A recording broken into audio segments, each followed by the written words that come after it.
Hello everyone and welcome to a quick Discord tutorial. In today's video I want to show you how to change the server name on Discord. This is actually quite simple. To do this I first open Discord and I am already on the server I want to rename. If you are not yet, change to the corresponding server.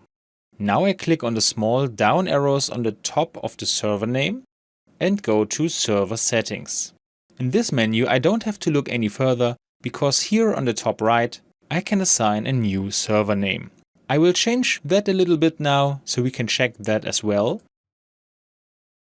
And now I see down here that there are unsaved changes. So I click on Save Changes and the server name is changed. We look at that again on the server as well and here we can see the changes. So actually quite simple if you know where the function hides. Because there are a lot more settings like here that could lead you to a wrong way. And that's it for today. I hope you enjoyed the video and we will see again in the next tutorial. Until then, your tutorial guy. Bye.